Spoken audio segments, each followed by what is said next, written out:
Vamos a comenzar la semana con una entrevista sobre periodismo, una entrevista sobre un poquito de la historia reciente de este país. Vamos a conversar con el periodista Edmundo Cruz, una institución viviente del periodismo de investigación. Vamos, Pato, con la entrevista. Hoy tenemos el honor de conversar con Edmundo Cruz, una institución del periodismo de investigación en el Perú. Edmundo, bienvenido al programa. Buenos días y muchas gracias por tus palabras.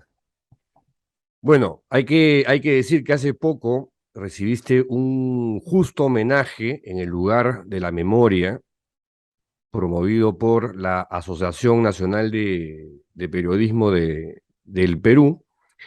Y nada, yo quería comenzar esta conversación preguntándote por tus inicios en el periodismo, Edmundo. En primer lugar, el homenaje que recibí fue eh, un homenaje a través de mi persona a todos los colegas, ¿no?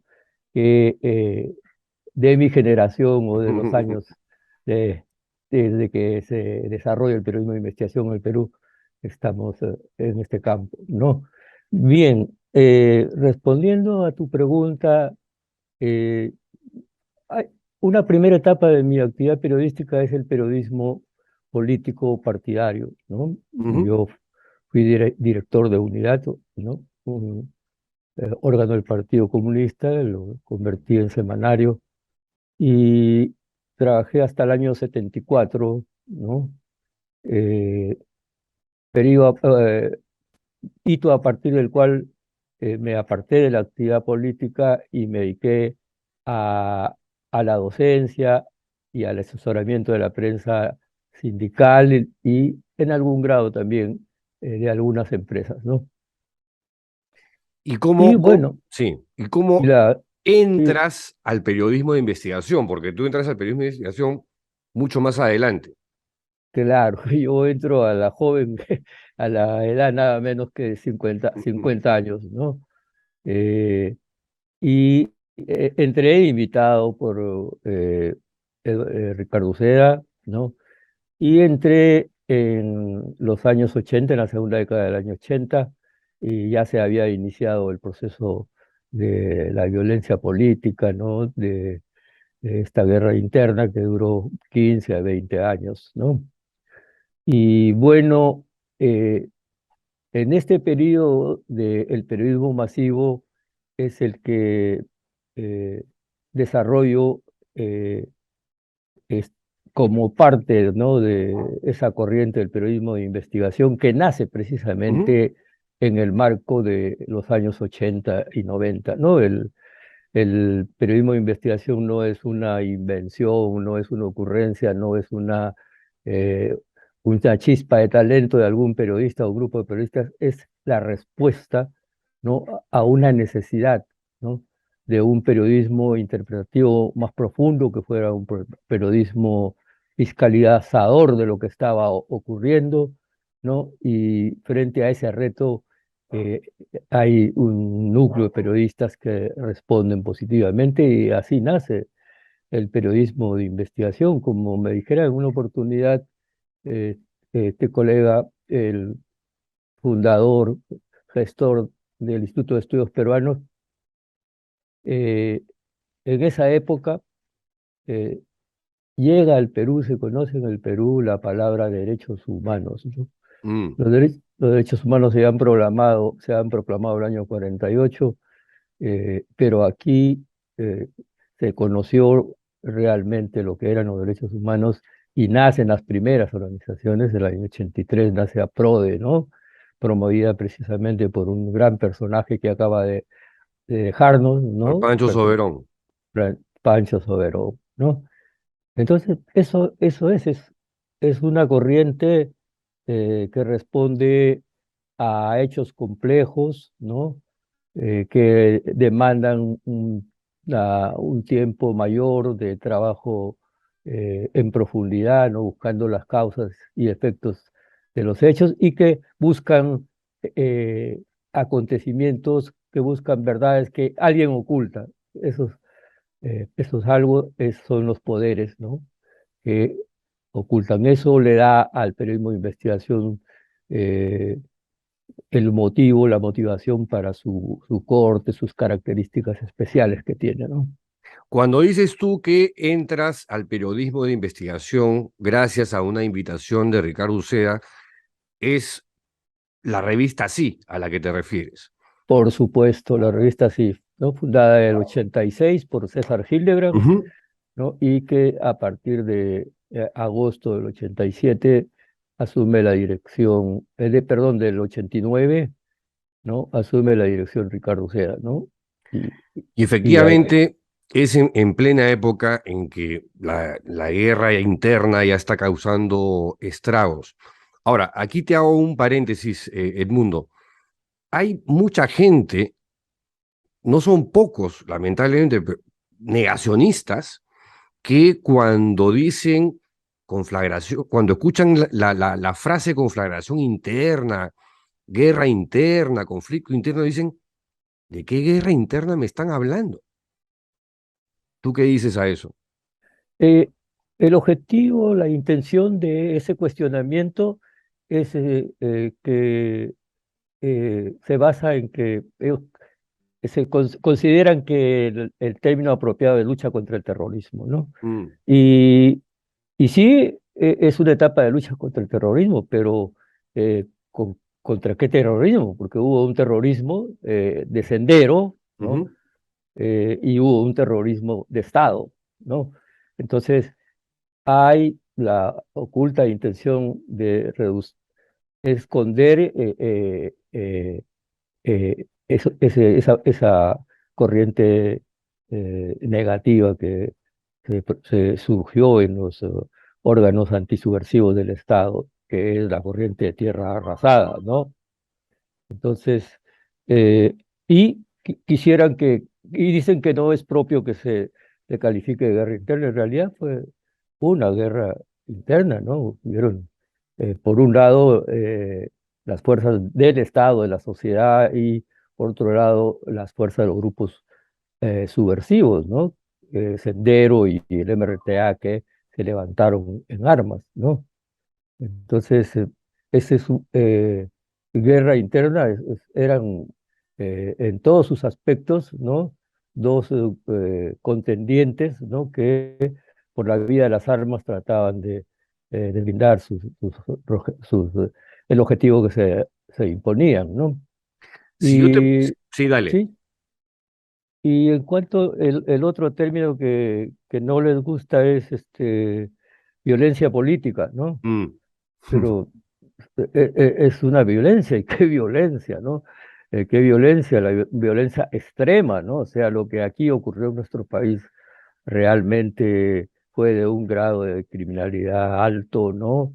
Y eh, bueno, el término político un poco lo que hace es eh, precisar, ¿no? El carácter de esa violencia, ¿no? O sea, es totalmente, y eso son denominaciones que la Comisión de la Verdad y Reconciliación aprobó después de una amplia discusión, ¿no? En la que también hubo un representante de las Fuerzas Armadas. Si te pregunto, ¿cuáles han sido los principales casos de investigación que has realizado? ¿Cuáles serían estos, Edmundo? Eh, bueno, yo creo que eh, la mayoría de casos por el mismo contexto, ¿no? Yo desarrollo mi actividad a partir de los 87, ¿no? Y hasta, bueno, hasta que me retiro formalmente de la actividad, ¿no? En el año 2015. Pero en esos años de los 80 y los 90, lo que determinaba toda la vida de nuestro país, ¿no? De todos era eh, ese fenómeno, ¿no? Mm. Eh, de la lucha del Estado contra los grupos de Sendero y del MRTA, ¿no? Y por el lado del Estado habían dos fuerzas principales que eran la policía, que primero fueron los hinchas, después ya la policía en general, y después las fuerzas armadas, ¿no?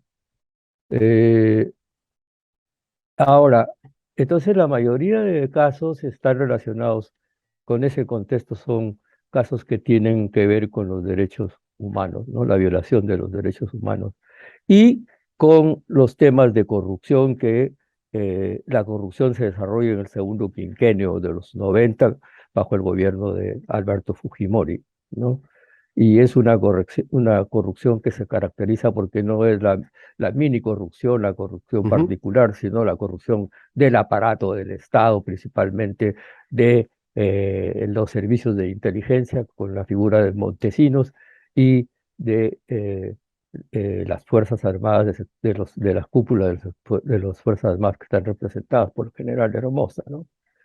Eh, Podría decir como casos concretos, bueno, el ya conocido es Cantuta, ¿no? Cantuta eh, fue una investigación en tiempo real, ¿no? Que se realizó entre julio o junio del año 93 hasta comienzo del año 94, eh, que ya en el primer juicio que se llevó a cabo, ¿no? Que fue un juicio primero en el ámbito de la justicia común y que después derivó en la justicia castrense, ¿no? Y los hechos eran tan evidentes que terminaron una sentencia.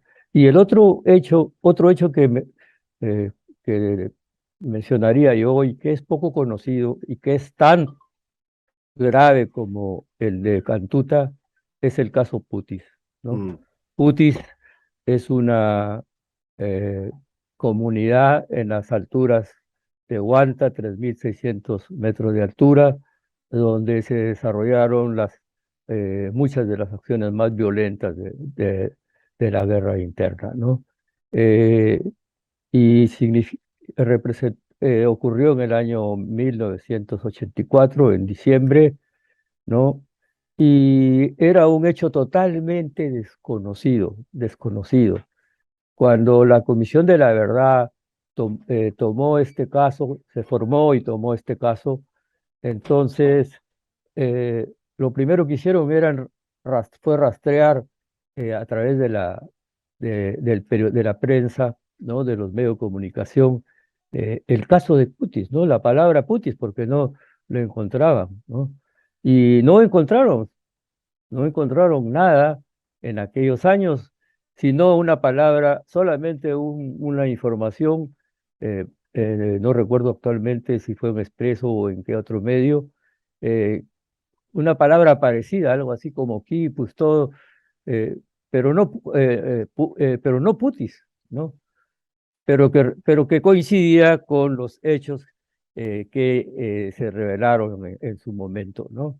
Esta investigación se descubrió el año 2001, ¿no? Y hubo un primer intento en el año 1999, se llevó a cabo recién el año 2001 y se ha judicializado hace pocos años, ¿no?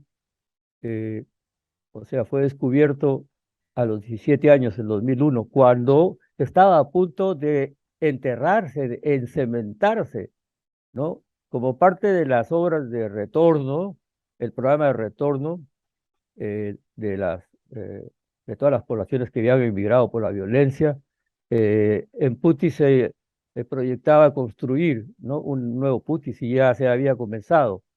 Y un comunero de los pocos que habían retornado, ¿no? Detectó que conocía la historia de que había habido una matanza, detectó la fosa y una de las fosas, porque son varias fosas, tres fosas, eh, y sospechó, ¿no? Que podía ser eh, enterrada, encementada, eh, y entonces pasar al olvido totalmente. Ujú.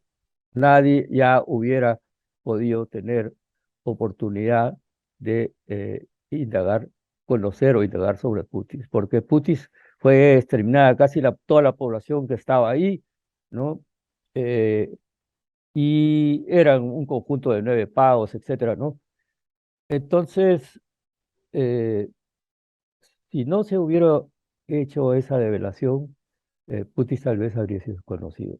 Y no solo por el número, no solo por la ubicación de esta comunidad que estaba compuesta por 9 pagos, o sea, secciones, ¿no? Eh, eh, no solo por eso, sino por la forma tan perversa como se realizó, ¿no? Engañando a los pobladores, convocándolos a que se reúnan en el pago principal, Putis, para que fueran defendidos por las acechazas de Sendero. Eran comunidades que un día recibían la visita de Sendero, ¿no? Para que los apoyaran, y si no, bueno, ya sabíamos lo que pasaba, ya sabemos. Y al otro día venía el ejército y hacía lo propio, ¿no?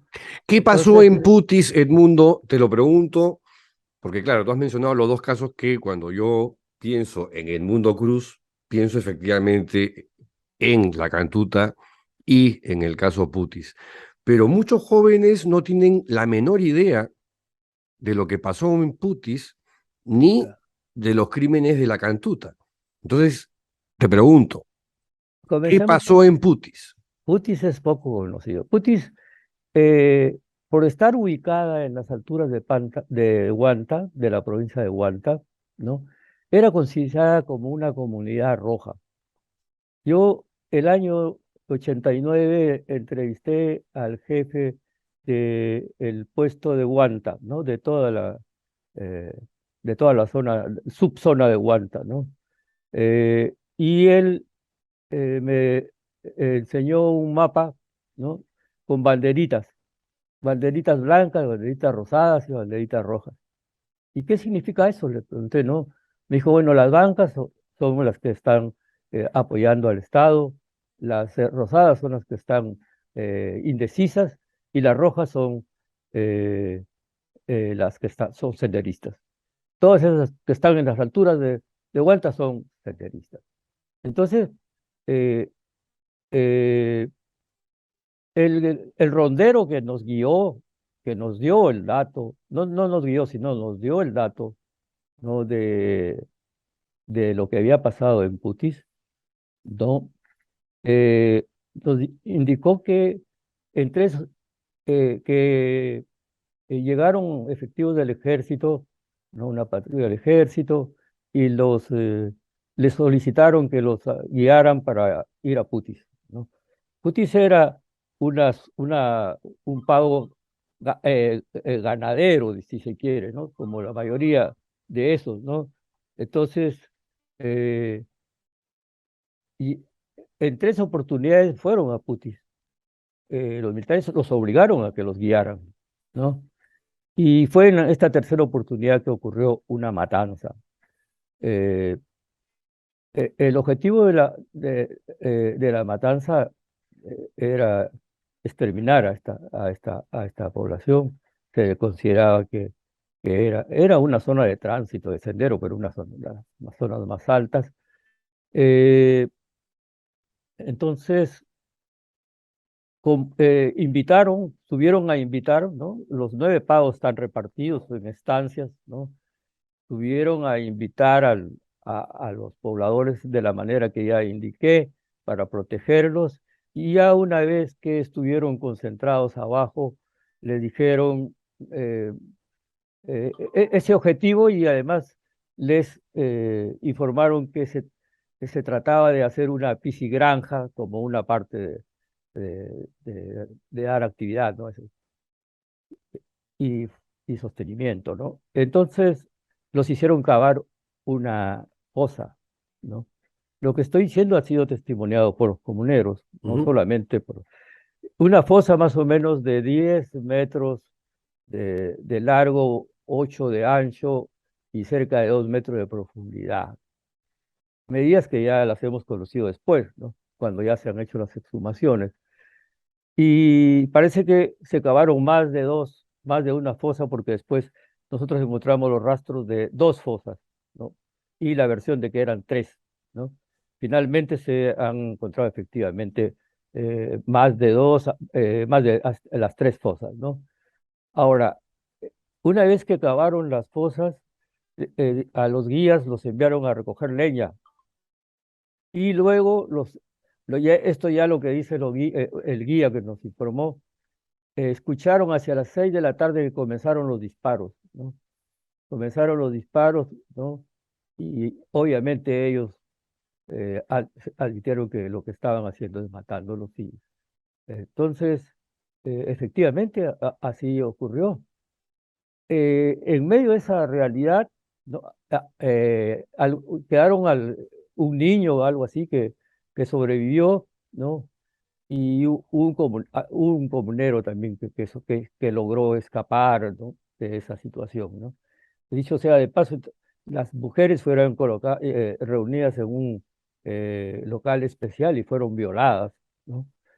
Entonces, de 6 en 6 los fueron ejecutando. Esta es la versión que ha dado varios testigos. Los testimonios sobran en el expediente judicial y en el archivo de la Comisión de la Verdad. La Comisión de la Verdad, ya una vez que se constituyó, viajó a la zona y constató y colocó entre en los casos judiciales este caso de Putis. Entonces, eso es lo que pasó. El ganado, una parte importante, cuando los convocaron a bajar al pago principal Putis, les dijeron que vinieran con todas Sus sus, pertenencias. pertenencias y principalmente con su ganado, ¿no? Y cada comunidad tenía un buen lote de ganado. En realidad esos pagos eran de propiedad de hacendados que vivían en Huanta, y estos comuneros bajaban, ¿no? Cada, cada mes, ¿no? Bajaban a dar cuenta, bajaban con su ganado para dejarle también a los propietarios y subían con los productos que necesitaban en las alturas, ¿no? Entonces, esto es lo que en pocas palabras, eh, algo más de repente importante, un porcentaje alto, conforme se ha comprobado posteriormente, de ahí se han extraído los restos de o la Comisión de la Verdad elaboró un listado de personas de 123. Nosotros cuando estuvimos ahí publicamos un listado de más o menos 60 personas, conversando con los pocos personas que había en la tumba. En los exteriores de la tumba mayor encontramos a tres señoras con sus pequeños, ¿no? Velando a sus víctimas. Nosotros fuimos con un colega quechua hablante, Virgilio Grajeda. Él nos Ujú. ofició, ofició de traductor, y ellos nos dieron algunos apellidos. Al nuevo Puti solamente habían retornado no más de 8 familias, ¿no? Y en Cairamayo, que es un pago aledaño, logramos recolectar más nombres, ¿no?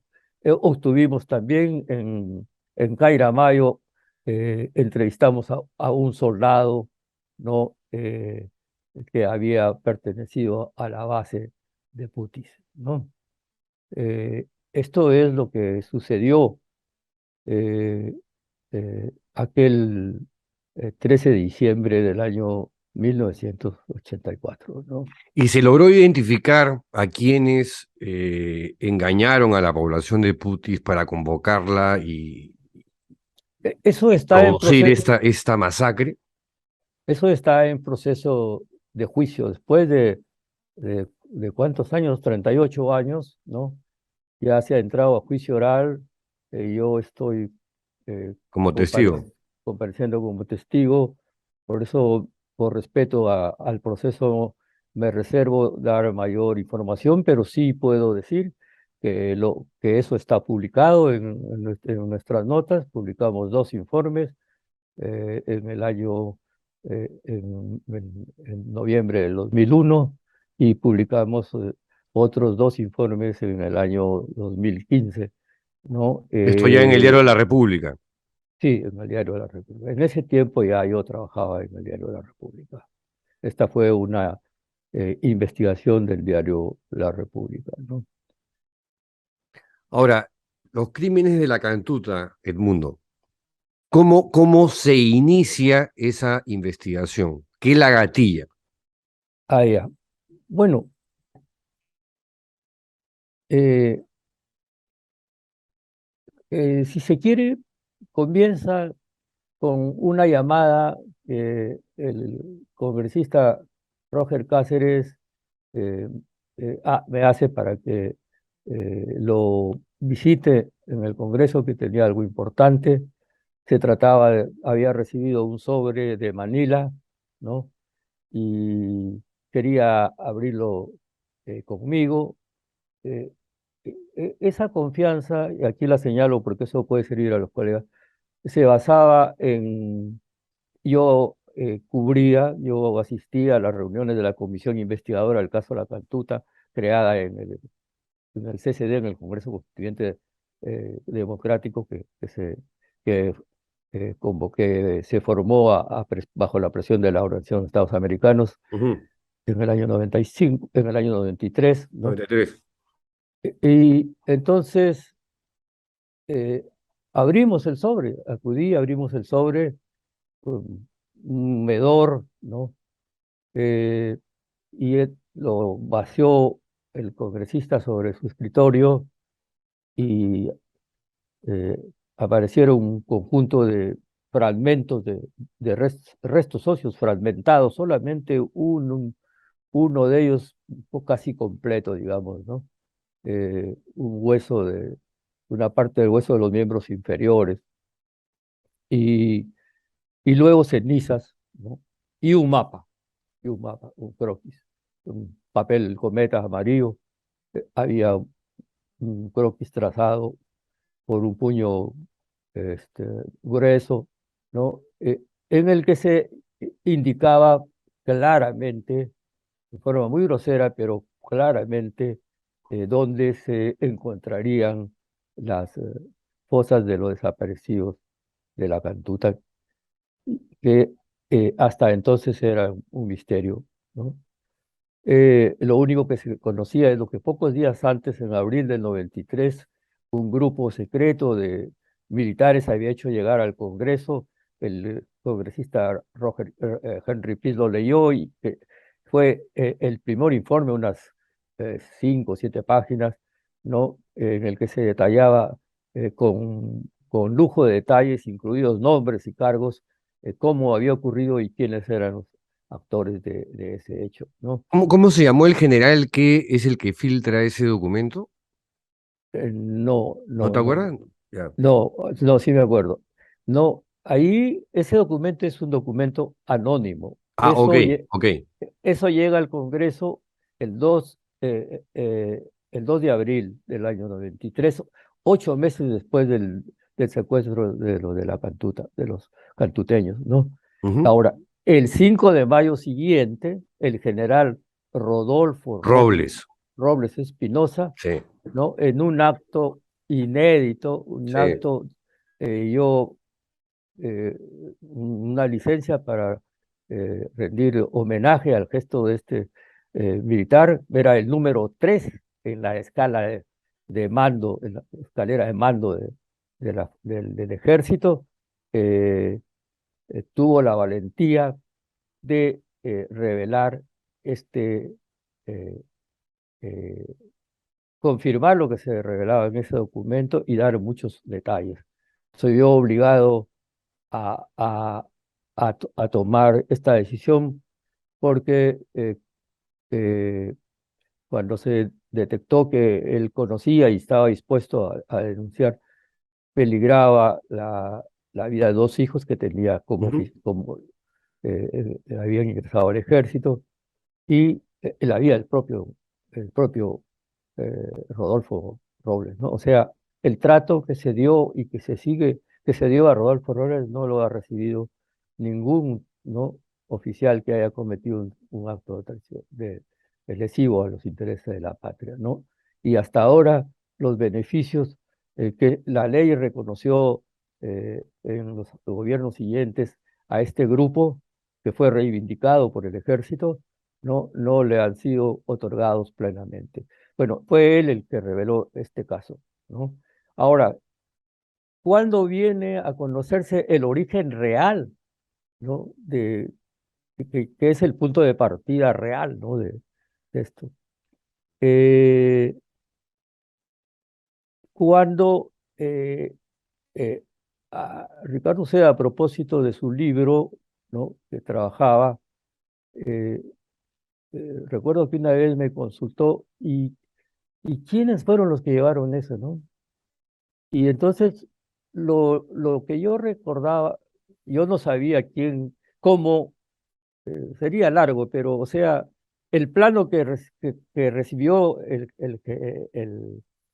congresista Roger Cáceres estaba dirigido a él como presidente de la comisión investigadora. Era Roger Cáceres Velázquez del Frenatraca. Así es. Y entonces, si ese sobre estaba dirigido a él y la comisión acababa de terminar su trabajo, ¿ya? Porque le dieron un plazo de 60, ampliado a 80 días, ¿no? Entonces tenía que entregar, ya había entregado todo, tenía que entregar ese sobre, porque ese documento y el sobre, el contenido, al presidente del Congreso, al ingeniero Yoshiyama, ¿no? Entonces él consideró que se iba a perder y entonces en esa primera reunión que tuvimos me dijo, no te puedo entregar ahora, déjame que cambie, que vea qué hago con esto, ¿no? A los 2 días me llamó y había otro plano, ya no dirigido a él, sino dirigido a la opinión pública. Y ese es el que formalmente nosotros recibimos, ¿no? Entonces, eh, ¿qué ocurre? ¿Quiénes le habían entregado ese plano? Eh, entonces, yo le dije a Ricardo, bueno, mira, yo no sé, pero quien debe saber es el secretario de Robles, que bueno, eh, este, es el que es su mano derecha, ¿no? Es Ujú. el que está ahí al lado de él, qué es lo qué respira, qué quiere el congresista. Él debe saber cómo se hizo ese cambio. Y efectivamente, Ricardo averiguó y este, este colega, el secretario, no recuerdo su nombre, efectivamente le dijo que eso había sido ese cambio. Él había acudido a Comas, donde había un artesano, ¿no? Catacora, Guillermo Catacora, que tenía como amigo a el Justo Arizapana, un reciclador de Cieneguía, que es el real descubridor, ¿no? De los restos de la cantuta, ¿no? Ahora, el día que van a, a este lugar señalado en este mapa, en Cieneguilla, La quebrada del Chavismo. yo recuerdo que fue una cosa Eh, sumamente impactante, fue la portada de la revista Sí, algunos medios de comunicación le dieron cobertura en vivo, eh, porque era una noticia, como decías tú, en tiempo real, ¿no? Y la reacción del gobierno fue bastante bizarra, por decirlo de alguna forma, porque comenzó a elucubrar una serie de hipótesis bastante fantasiosas sobre lo que en realidad había pasado para escamotear la responsabilidad, ¿no? ¿Tú recuerdas las reacciones del gobierno de entonces? No. sí, lo más notable es que apareció un plano parecido al de la revista, al que habíamos recibido nosotros, Mm. ¿no? Bueno, yo participaba junto con José Arrieta en todo esto, ¿no? Éramos un equipo que estaba dedicado a cubrir Fuerzas Armadas y Policía.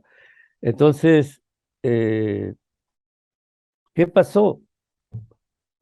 Eh, el día, a menos de las 48 horas, apareció otro plano en manos de una célula senderista, en Comas, ¿no?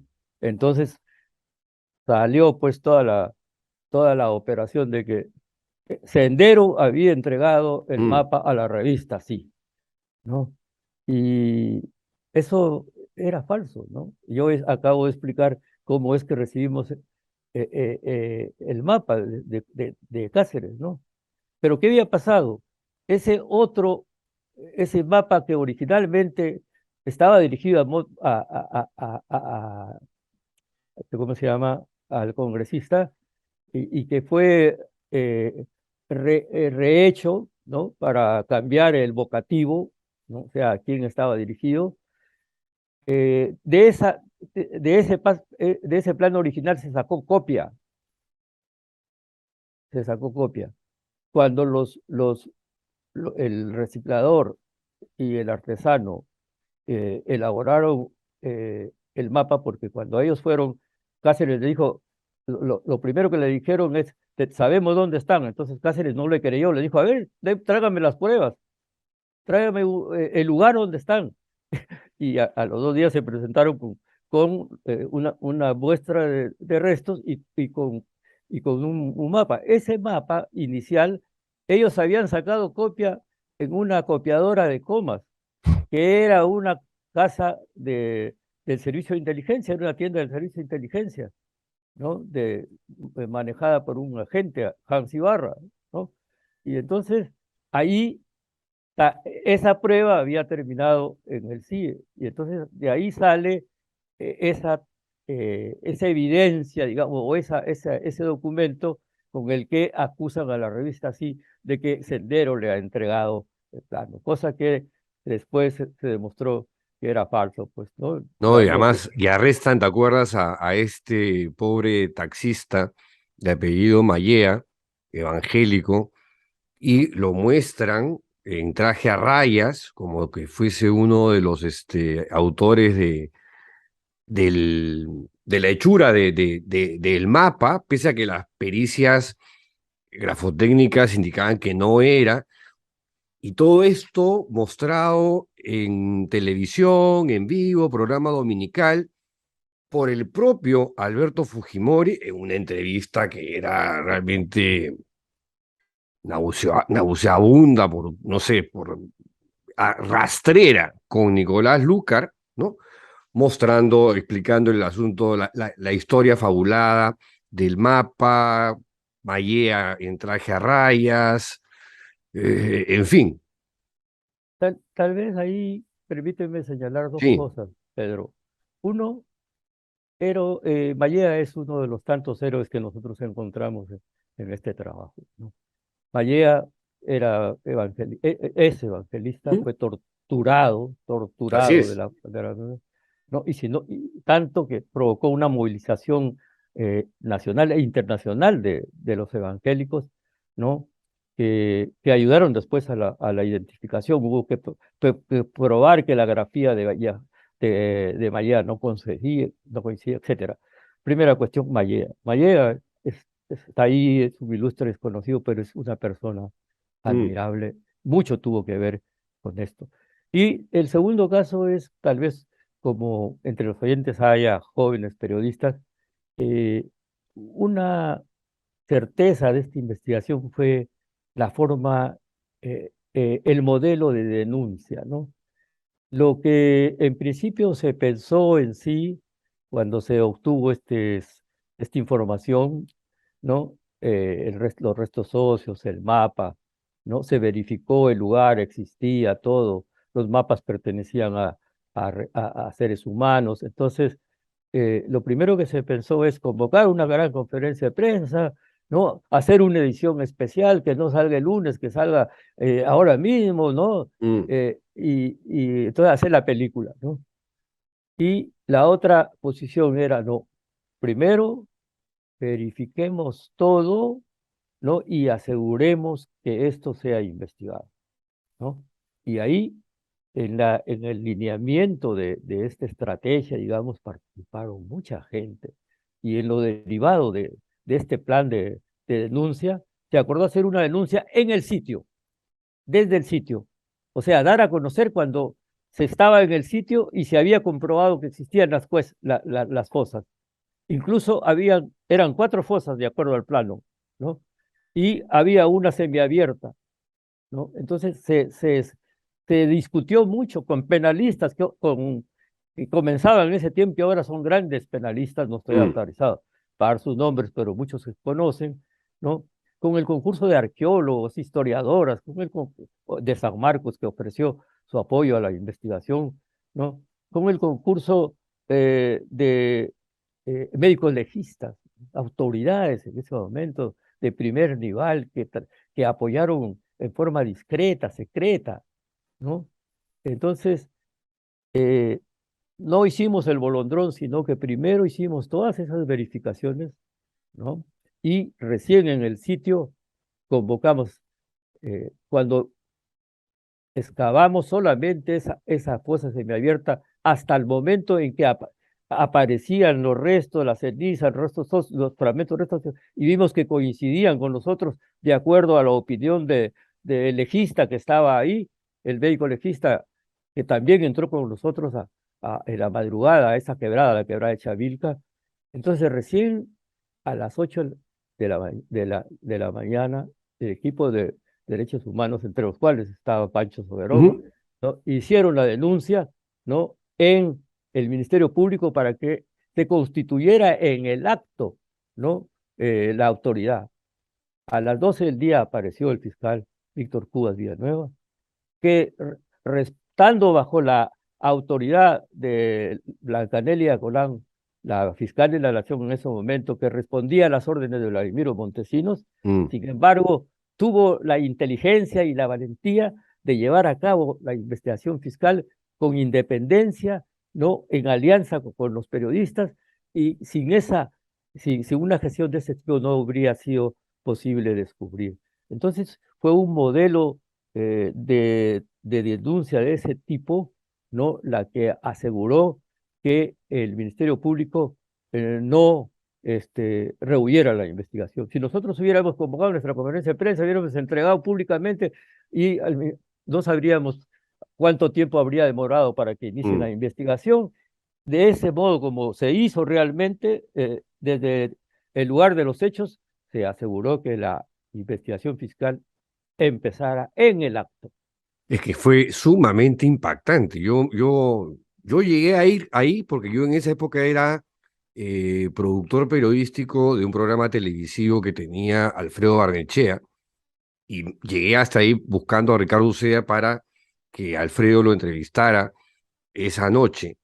Y realmente fue muy, muy impactante. O sea, tratar de describir ese momento es sumamente difícil, pero sí fue o tuvo un efecto para que muchos peruanos que estaban fascinados con el régimen autoritario de Fujimori abrieran un poquito los ojos sobre las cosas que se estaban haciendo.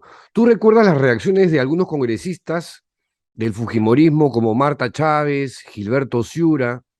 Bueno, de la doctora Marta Chávez, eh, y no voy a olvidar su voto excepcional que hizo cuando al día siguiente del descubrimiento de las fosas de Cieneguilla, tirios y troyanos, ¿no? Aprobaron en el Congreso eh, que se prestara protección a los periodistas que habían hecho este trabajo. Se nos puso efectivamente policías durante 3 meses, ¿no?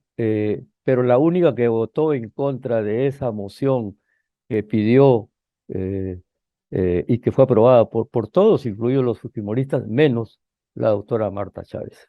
Mm, Y el famoso Gilberto este, Ciura.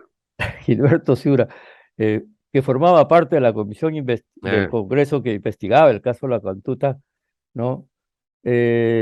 Bueno, pues declaró que eh, cuando no se sabía todavía a ciencia cierta qué había sido de los desaparecidos de la Cantuta cuando investigaba la comisión congresal, porque esto fue objeto de investigación por el periodismo, por la fiscalía, por la Fuerza Armada, ¿no? Por el fuero militar, ¿no?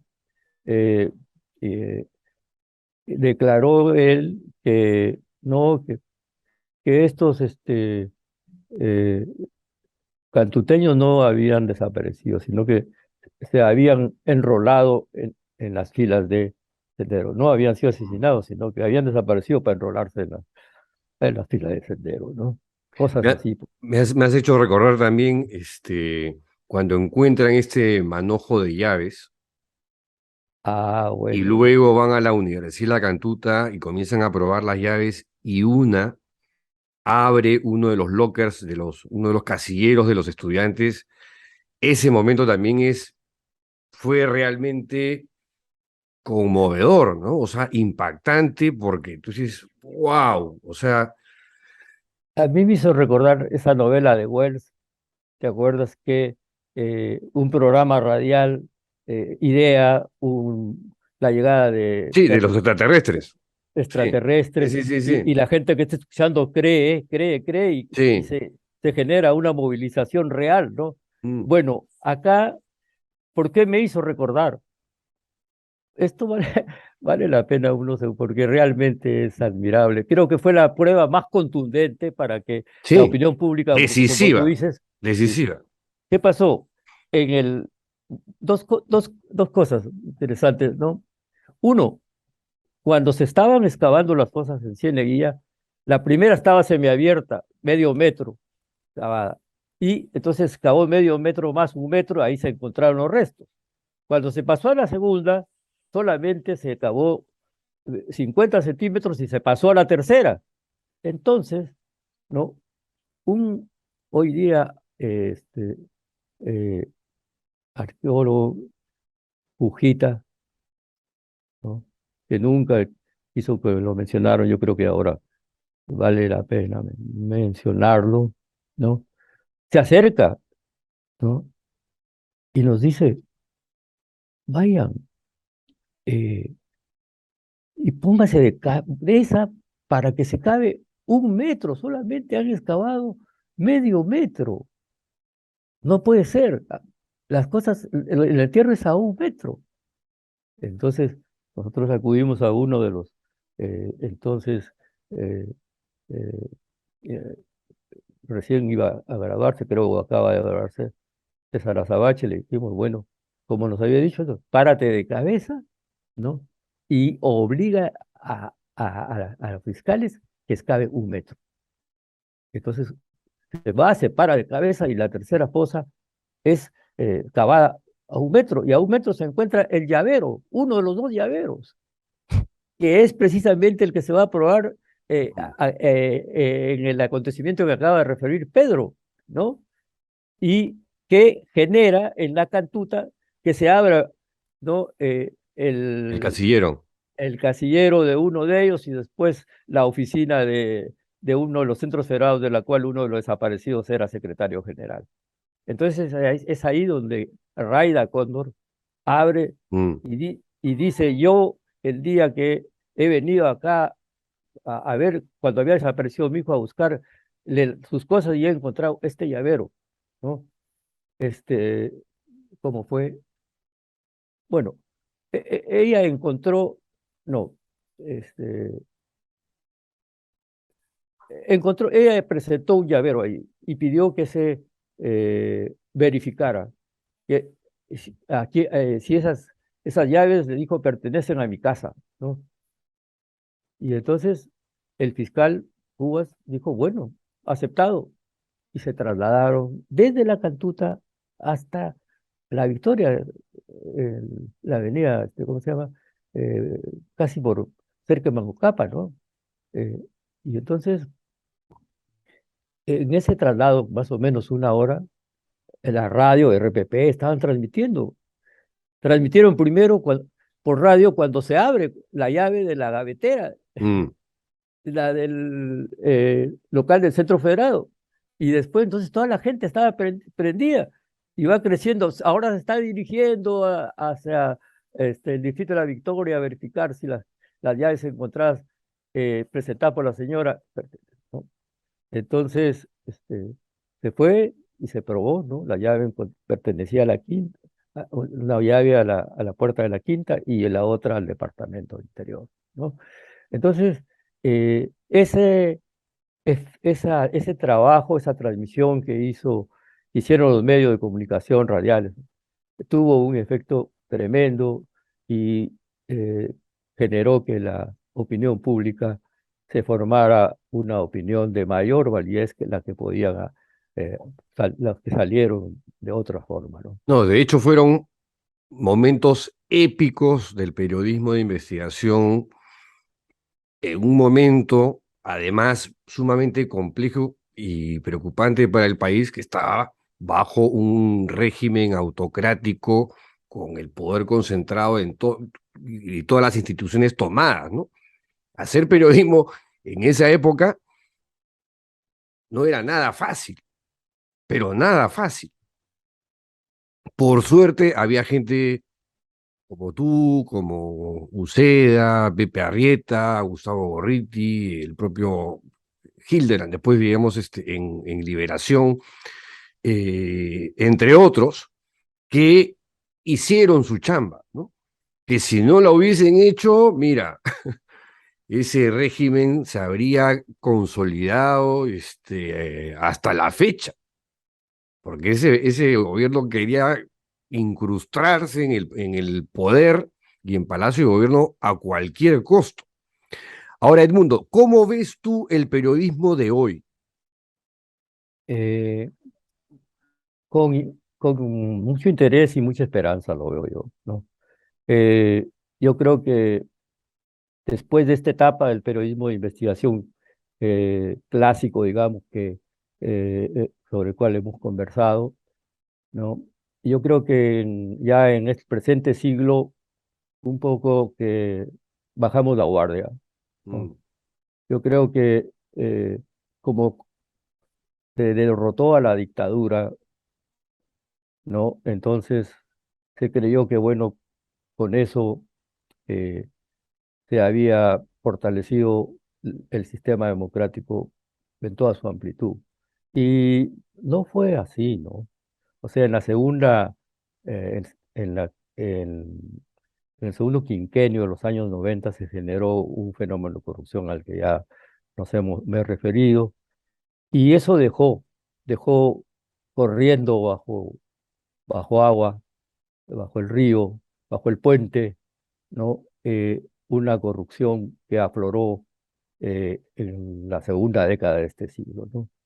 Durante todos los primeros 10 años yo creo que nos dormimos en nuestros laureles, no fiscalizamos. A los poderes hay que fiscalizarlos en dictadura y en democracia, ¿no? De repente en democracia con más dificultad que en dictadura, bueno.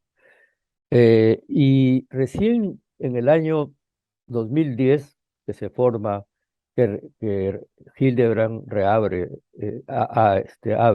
su semanario, César, ¿no? Y que ese mismo año se crea IDL Reporteros, comienza, a mi modo de ver, una etapa nueva del periodismo de investigación, ¿no? Que nace en el marco de las nuevas tecnologías y que pone en práctica una nueva modalidad de periodismo investigativo, que es el periodismo de datos, ¿no? Que se basa en la utilización de las virtualidades de las nuevas tecnologías. Eh, y yo creo que en eso estamos, ¿no? Yo creo que las revelaciones respecto a la corrupción, eh, por un lado transnacional y por otro lado a nivel nacional, se ha extendido el fenómeno del gobierno central a los gobiernos regionales y locales. Es un fenómeno que ha activado, que ha generado además el surgimiento de una prensa alternativa. Lo fundamental en esta etapa ha sido la independencia, aparte del aprovechamiento de las nuevas tecnologías, la independencia. ¿Por qué? Porque la gran prensa, ¿no? Se ha concentrado, ¿no? Como en general nuestro país somos un país centralizado en todo, ¿no? Y por supuesto, para nuestros efectos en materia de infraestructura, ¿no? El espectro electromagnético está concentrado, ¿no? Eh, la, eh, la radiodifusión también, ¿no? Y la televisión, por supuesto, como ese efecto, por efecto. Y luego está concentrada la prensa escrita, ¿no? Se elabora en Lima, ¿no?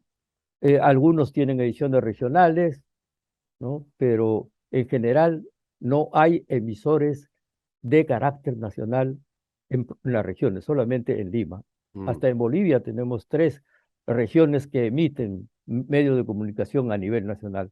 En nuestro país todo sale de Lima, no todo está concentrado en Lima, y esa concentración ha llegado al campo de la publicidad, y con el mecanismo de la publicidad de la gran dictadura, y la publicidad la tienen en su mano los grupos de poder, no solamente los poderes económicos conocidos, sino aquellos otros nuevos poderes, ¿no? Informales, ¿no? ¿No? Algunos de cuyos representantes están en los últimos congresos. El sociólogo Jaime Antizana ha hecho varias denuncias, o más de una denuncia sobre este fenómeno, ¿no? Personajes poco conocidos, ¿no? Que son elegidos por las regiones, ¿no? Que provienen de zonas controladas por la minería ilegal, por el narcotráfico, por la tala, por el tráfico de tierras, ¿no? Y entonces, eh, eh, yo creo que esta suma de factores plantea al periodismo investigativo, en primer lugar, aprovechar las nuevas tecnologías para crear nuevos medios, así como el que tú estás haciendo realidad, y así como han hecho realidad todavía eh, un pequeño número, pero significativo número de medios, ¿no? Como IDL Reporteros, Ojo Público, Convoca, eh, eh, eh, este grupo tan importante de nuestros compañeros de la televisión, Epicentro, Epicentro. ¿no? En provincias, ¿no? El Búho, ¿no? En Puno, otra emisora real, en Satipo, ¿no? La formación de una red de medios regionales, ¿no? Entonces, esa prensa está aprovechando las nuevas, pero es posible, tiene que desarrollarse esta prensa, ¿no? Y este proceso se basa en la independencia.